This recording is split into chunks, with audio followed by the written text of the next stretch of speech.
Não, Brasil literalmente não é para amadores. O Leandro Ruschel publicou ontem, bem à tardezinha, que a deputada Carla Zambelli tinha sido presa na Itália. Pois é, ele fez a seguinte publicação: Carla Zambelli foi detida na Itália. A polícia italiana deve decidir nas próximas horas pela prisão da deputada ou por mantê-la em liberdade, enquanto a justiça italiana julga o pedido de extradição feita pelo regime brasileiro. O Sóstenes Cavalcante, um deputado aliado, né, à própria Carla Zambelli e ao Bolsonaro, ele fez uma publicação e ele disse o seguinte: olha, a Zambelli não foi presa, ela se apresentou à justiça italiana. Dá uma olhada na publicação do Sóstenes Cavalcante. Em recente contato com o advogado da deputada Carla Zambelli, o Dr. Patinosi, me informou que ela hoje se apresentou espontaneamente às autoridades policiais na Itália para começar o seu pedido de asilo político, bem como de não extradição. Ela fez essa apresentação no dia de hoje e agora seguirão os trâmites normais da justiça italiana. Queremos daqui do Brasil desejar toda a nossa solidariedade à nossa querida deputada Carla Zambelli e dizer que sempre estaremos ao seu lado contra a perseguição que ela vem sofrendo do judiciário brasileiro. Pois é, a informação que nós temos até agora é que a Carla Zambelli ela se apresentou porque ela já tinha feito, né, junto dos seus advogados, e essa é a importância de ter um bom advogado, né, contato com a justiça italiana, que disse que ela pode sim fazer a solicitação de asilo político, mas, para tanto, ela não poderia fazer na condição de foragida. Ela deveria se apresentar. Então, a gente, assim que tiver alguma informação acerca, né, da Carla Zambelli, a gente vai trazer para vocês. Mas, se ela se apresentou, a hipótese, né, da Carla Zambelli ter um respaldo legal, vantajoso, por parte da Itália, é grande. Pois é, deu para vocês verem já o nível, né, das matérias que a gente vai tratar hoje com vocês. Hoje é dia 30, esse é o nosso primeiro editorial do dia, o nosso Café com Política. Seja muito bem-vindo, muito obrigado pela confiança e pela credibilidade. Você que não é inscrito, inscreva-se no canal e vamos lá, né? Além dessa notícia da Carla Zambelli, tem muitas outras, né, que é literalmente de cair o queixo. Vem comigo. Vamos lá, o jornal o Globo publicou ontem que o Bolsonaro participou, né, de uma motociata em Brasília. Ele não subiu, né, nas motocicletas, não, ele veio, acompanhou, e ele estava acompanhado, inclusive, da Michelle Bolsonaro, a ex-primeira-dama, e também do seu filho, né, o senador Flávio Bolsonaro. Segundo a matéria do Globo, o que chamou a atenção foi que os motoqueiros que participaram dessa motociata, todos eles estavam, né, junto de bandeiras e faixas de apoio ao Donald Trump. E aí começou uma crítica muito grande, né? Se eles estão favoráveis às tarifas. E aí chegou um deputado petista, né? A informação que tem de bastidores é que ele vai pedir a investigação de quem participou da motociata por atentado contra o Brasil. Ou seja, hoje, você falar que você apoia as medidas do Donald Trump, você é um traidor da pátria na visão dos petistas, né? Agora, quando é para você estar do lado do Irã, do Hamas, não está traindo ninguém. E que nível que o Brasil chegou, né? Mas enfim, o Brasil se tornou alvo de questões internacionais, ou seja, a política brasileira internacionalizou. Você viu essa matéria da Gazeta do Povo? O parlamentar da Europa diz que Bolsonaro sofre ataque direcionado do judiciário. Literalmente, o Brasil está em maus lençóis. O deputado é o George Simeon, que é o líder romeno, acusou o STF de perseguição ao Bolsonaro. O parlamentar romeno, né, que é o George Simeon, ele foi ex-candidato à presidência da Romênia, teve uma boa representatividade e agora ele é membro do parlamento romeno. Ele criticou o Supremo Tribunal Federal Brasileiro por, segundo ele, perseguir, né, e conduzir uma perseguição política contra o Bolsonaro. Ou seja, algo sem precedentes, né, o que está acontecendo aqui no Brasil. Ele destacou também o bloqueio das contas bancárias de Heloísa Bolsonaro, esposa do Eduardo Bolsonaro, que está lá nos Estados Unidos, né?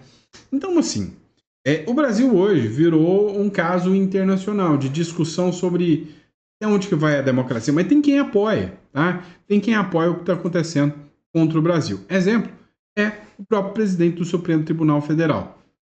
Olha o que ele falou. Ele, clara afronta, né, ao Trump e ao governo norte-americano, ele disse que bloquear 3 perfis, né, de residentes nos Estados Unidos é um preço baixo demais pela democracia. Justamente ele está confessando aqui que teve avanço, né, de bloqueio de perfis lá nos Estados Unidos. O presidente do Supremo Tribunal Federal, que é o ministro Luiz Roberto Barroso, ele disse nessa terça-feira que o bloqueio de 3 perfis nas redes sociais de pessoas que moram fora, fecha aspas, é um preço muito baixo a ser pago pela manutenção da democracia. Segundo ele, em tempos recentes, presenciamos uma onda de ataques às instituições, ao sistema eleitoral e especificamente ao Supremo Tribunal Federal.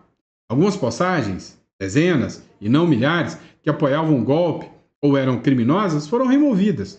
Nesse momento, há 3 perfis que foram banidos por decisão da corte.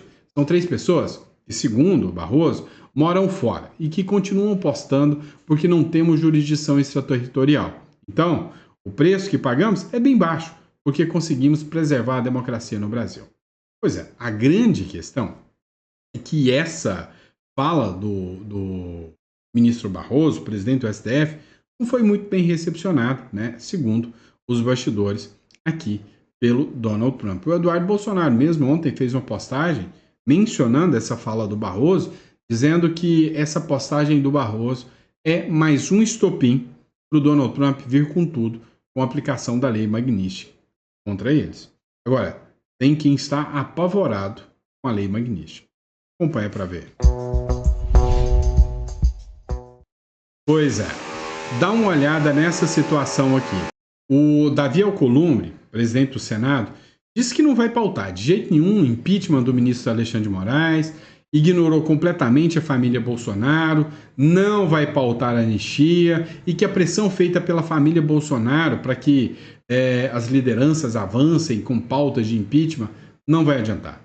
Ele nada vai fazer com que ele, né, possa pautar um impeachment dos ministros do Supremo Tribunal Federal. Mas vamos lá. Deu uma de bravo, mas não é bem assim. Eles sentiram o impacto do negócio. Dá uma olhada nessa matéria aqui do Paulo Capé. Alcolumbre não atende ligações após o risco de Donald Trump, né, de sofrer sanções do Donald Trump, ou seja, do Donald Trump impor sanções a ele.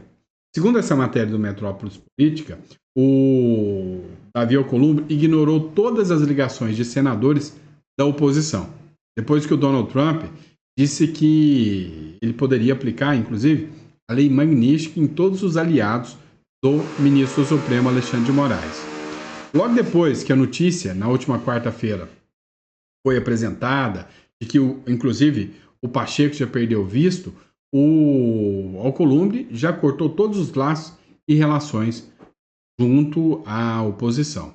Olha só, geralmente, solícito para conversar e ouvir pleitos de colegas de parlamento, mesmo durante o recesso, Alcolumbre não atendeu as ligações nem respondeu às mensagens.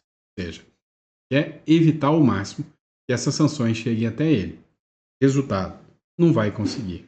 É fato, é notório que logo o presidente da Câmara e do Senado serão sancionados pelo Donald Trump, é o que dá para perceber. Vamos lá, pessoal. Vamos falar de um caso público e notório que está dando uma ampla repercussão. Caso Felipe Martins. Olha essa matéria do Poder 360.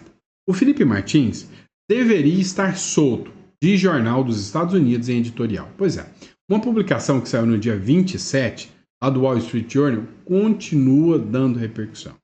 Segundo essa matéria do Poder 360, o Wall Street Journal defende que o Brasil defende que o Brasil usou registros falsificados de controle de fronteira para prender, né, o Felipe Martins. Ou seja, foi para cima do Felipe Martins com registros falsos.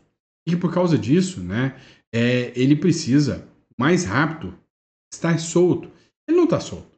Ele está, bem dizer, em prisão domiciliar, usando tornozeleira, não pode sair, né, de casa. Até o Mário Sabino, que é anti-Bolsonaro, odeia o Bolsonaro, falou do absurdo, né, da loucura que foi esse caso aqui que envolve o Felipe Martins. Dá uma olhada nessa publicação do Mário Sabino. As garantias democráticas precisam existir para Felipe Martins, ou seja, aqui abertamente o Mário Sabino fala, não estão sendo aplicados a defesa, contraditório e garantias democráticas. Na matéria, ele critica o Felipe Martins, como por exemplo nesse primeiro perfil, ele escreve assim, ó, o Felipe Martins teve um comportamento abjeto durante o período em que atuou como o Celso Amorim de Jair Bolsonaro. Até gesto racista associado aos supremacistas brancos fez durante uma sessão do Senado. É patético, né? Esse argumento aqui é bem ridículo, esse argumento, né? Fez durante uma sessão do Senado. Mas é um cidadão brasileiro que deveria estar no pleno gozo de seus direitos, mas não está. Ele foi acusado por Alexandre de Moraes de ser um dos participantes da suposta tentativa de golpe na condução de integrante de um certo núcleo jurídico, responsável por formular e representar o ex-presidente a tal minuta para impedir a posse de Lula. Agora, a verdade que se tem é que esse caso do Felipe Martins ainda dará uma repercussão muito grande. Olha só, o Moraes, inclusive, ficou incomodado porque a primeira vez que o Felipe Martins pôde falar dentro de algo que ele pudesse manifestar foi no processo do Supremo Tribunal Federal, o que deu de grande repercussão. O ministro do Supremo Tribunal Federal, Alexandre de Moraes, ele mandou que o presídio explicasse uma denúncia que foi feita pelo Felipe Martins. Tá, na denúncia, o Felipe Martins foi para uma solitária. A Bárbara do Te Atualizei, ela falou muito sobre isso. Ou seja, ele ficou preso em um lugar separado, né, onde ele teve que ficar ali numa sala escura.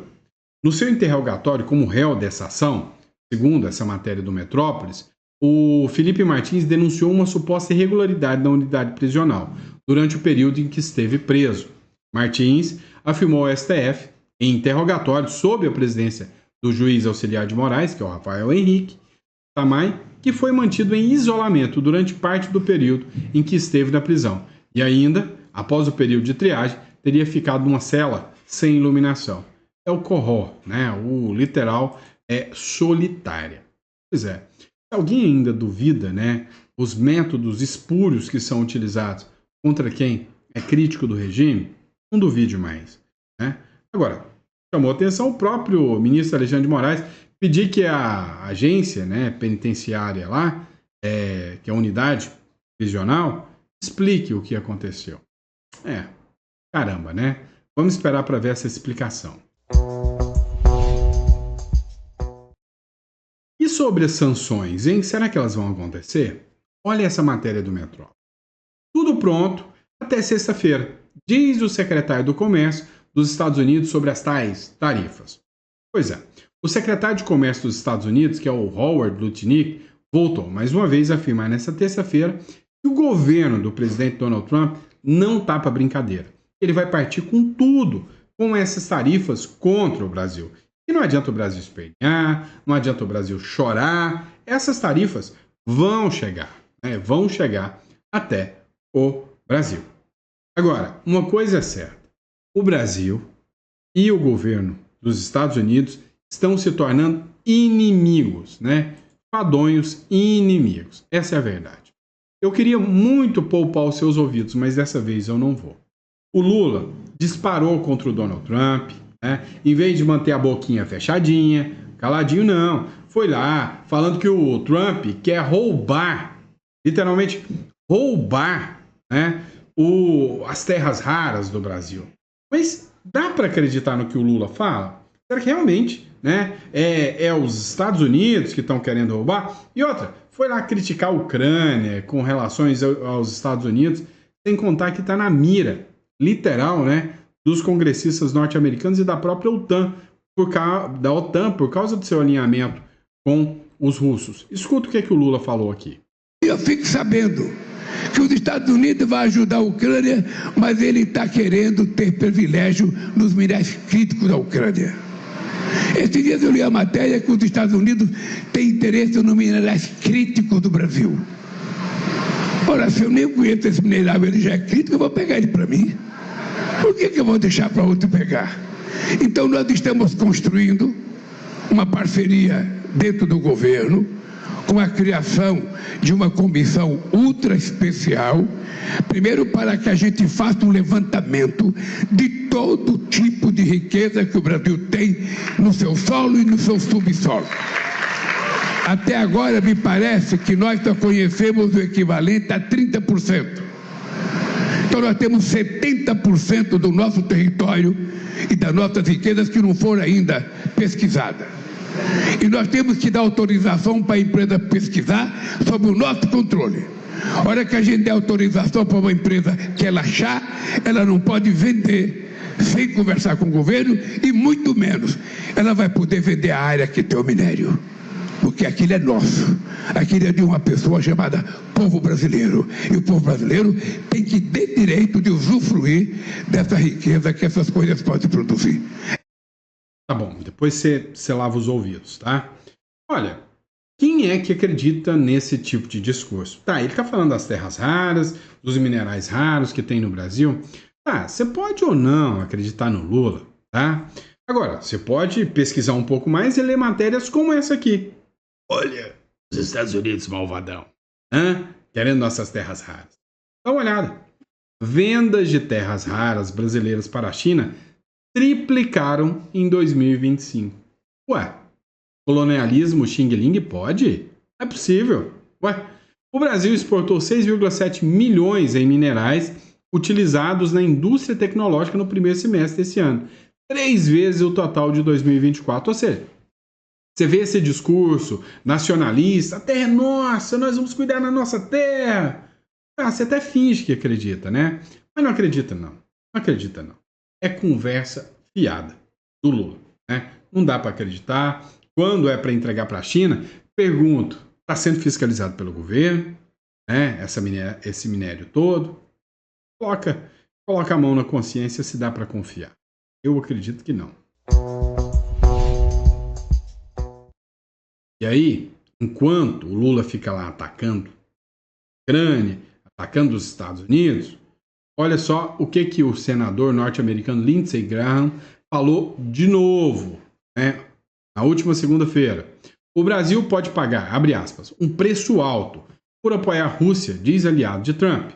O senador norte-americano Lindsey Graham, do Partido Republicano, afirmou em publicação no X da segunda-feira que países integrantes do BRICS, como Brasil, China e Índia, sustentam a máquina de guerra de Putin e, por isso, estão prestes a pagar um preço há muito devido. Meu irmão, por muito menos o Putin partiu para cima da Ucrânia. Putin subestimou seriamente o presidente Trump. Espero que países como China, Índia e Brasil, que sustentam a máquina de guerra de Putin, esteja prestes a pagar um preço há muito devido, escreveu o parlamentar nas suas redes sociais. E aí você imagina, não, peraí, o Brasil vai quietar o facho, né? Vai sossegar o rabinho, vai parar de ficar caçando briga, não é? Não é bem assim. Mas literalmente não é bem assim mesmo. O Brasil aplicará sanções a Israel por, abre aspas, genocídio em Gaza, diz chanceler da ONU. Olha só.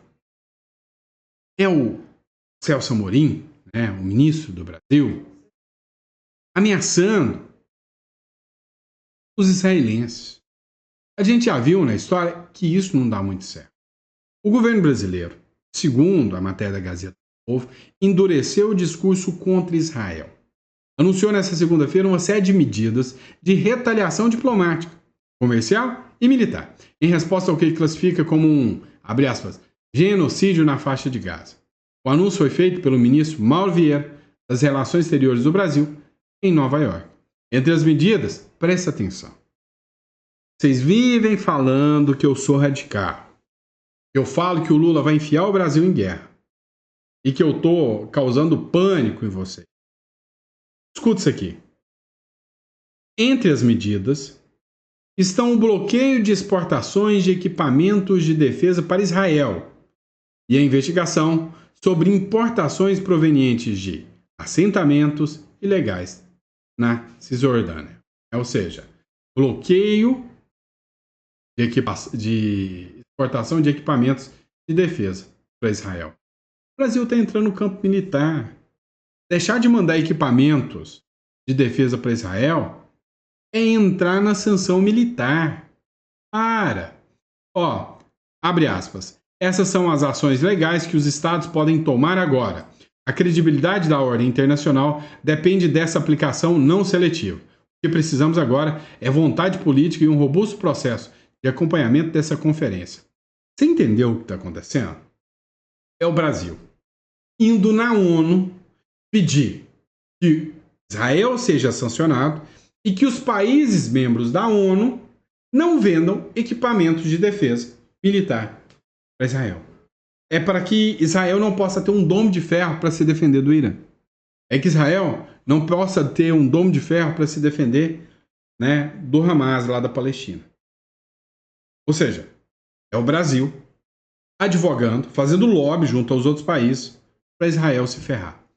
Como que você acha que Israel e o próprio Donald Trump estão recepcionando essa mensagem? Você acha que com um sorriso no rosto? Você acha que o Lula não está caçando sarna para coçar para o povo brasileiro? Ah, para. Mas aí sempre tem, né, aqueles abestalhados que vão estar do lado do Trump, né, do Lula.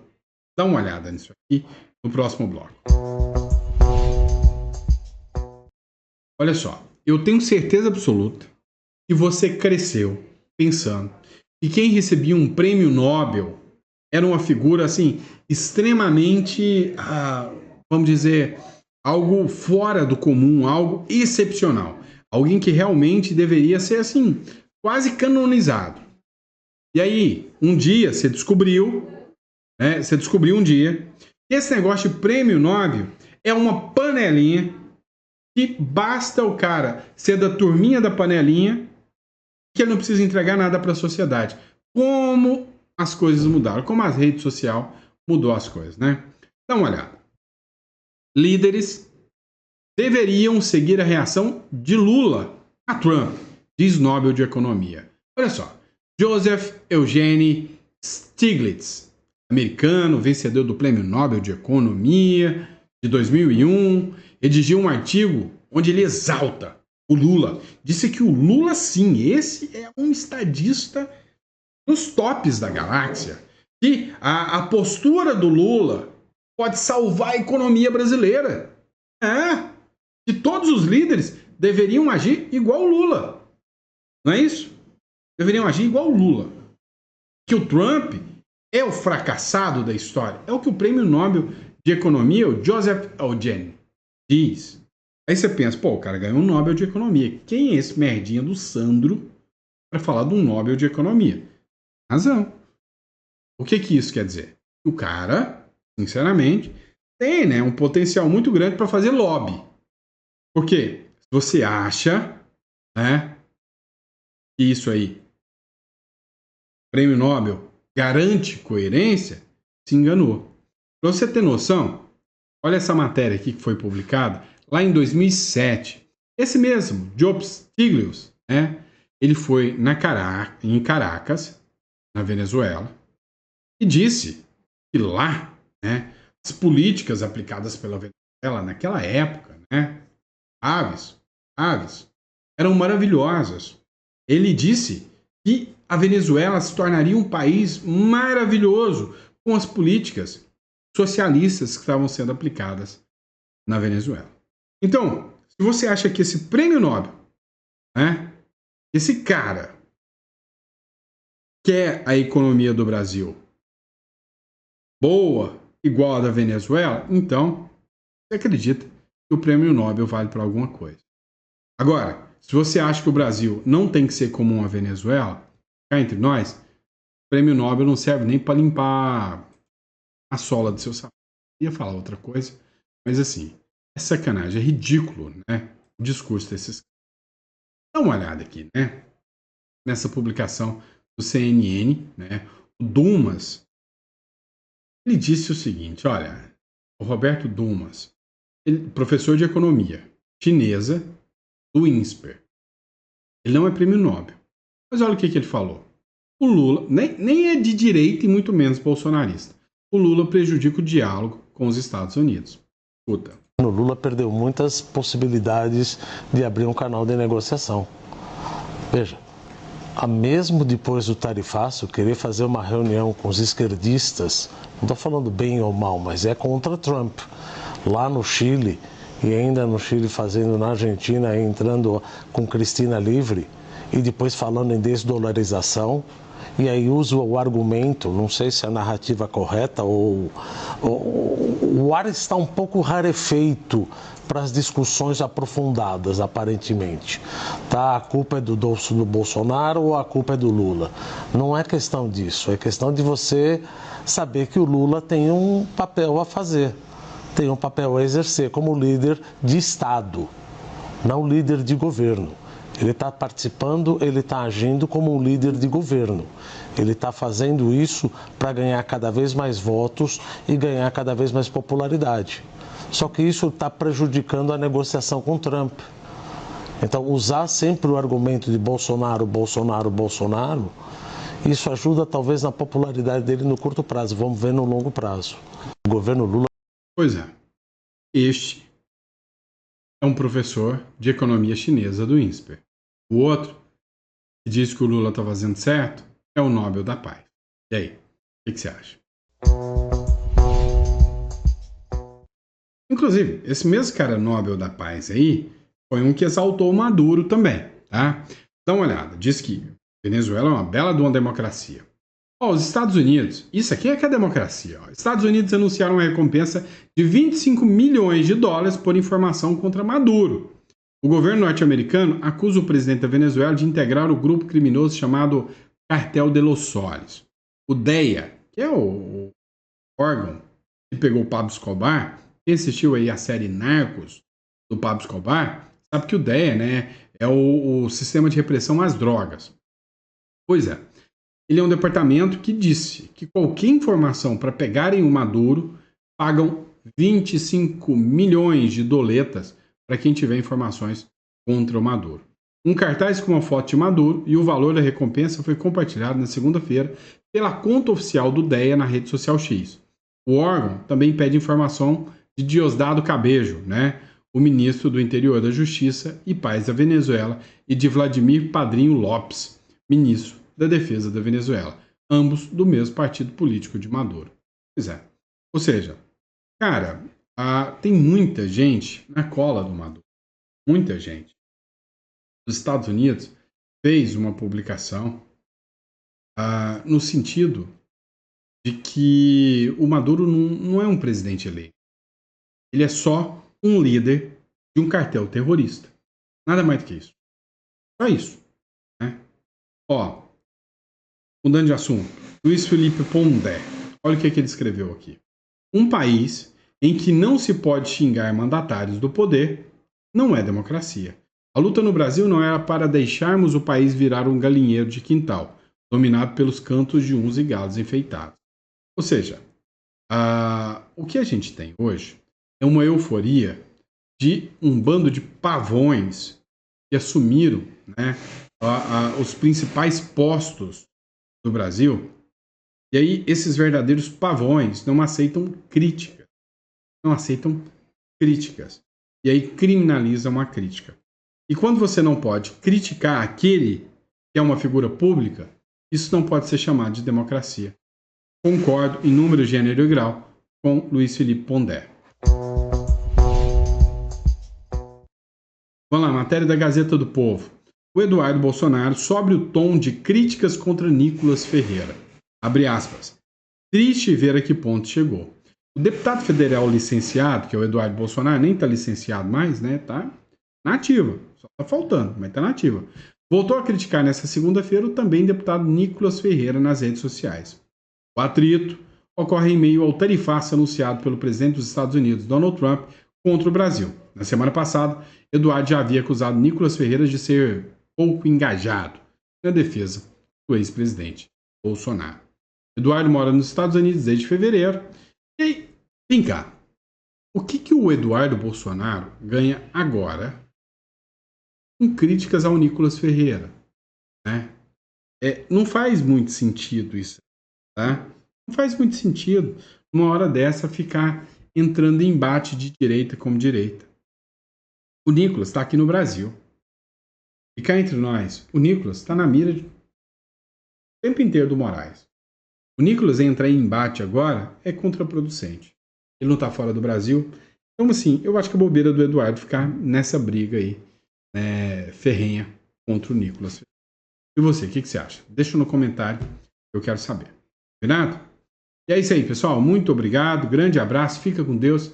Eu vejo vocês no próximo editor. Abraço.